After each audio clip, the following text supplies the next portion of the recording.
Народные песни под гармонік – так сустракаюць гостей у Відомлі. Яе жыхары упэўнены, што і зараз у сучасным свеце малая радзіма – тое месца, якое заўжды радуе душу кожнага вяскоўца. Это воплощение традиций очень много.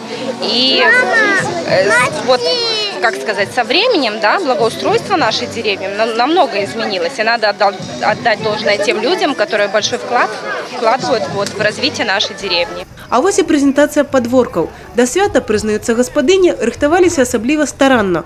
Увасаблялі незвычайныя і традыцыйныя кулінарныя рэцэпты. Карпатліва прыдумвалі дызайн страў.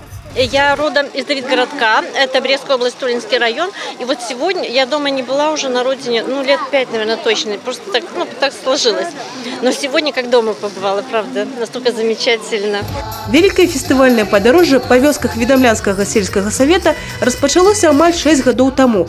Асноўная ідэя фэсту – паказаць, што ў малых мястэчках жывуць таленавітыя і цікавыя людзі, што яны прывабныя і годныя для паўнацэннага і шматграннага жыцця.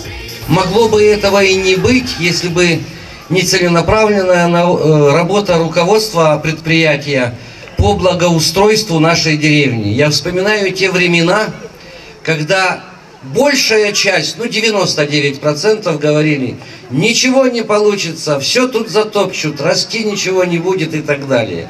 Я горжусь тем, что я верил в это, что руководство школы верило в это, и что сегодня мы видим, насколько отличается наша деревня Відомля от других деревень. Стары Відамлянскі сад ператварыўся ў рэкрэацыйную зону з дзіцячымі пляцоўкамі і утульнымі алеямі.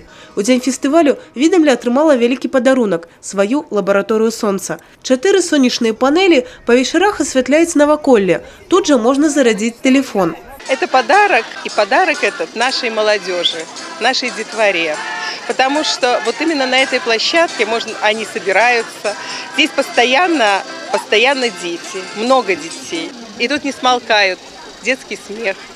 И они, вы знаете, они нашу площадку назвали уже «Нескучный сад». Наступным адресом, куды завітае фэст, стане вёска Турна. Евгения Мороз, Прасковья Якименко, Василь Полховский, телерадиокомпания «Брест».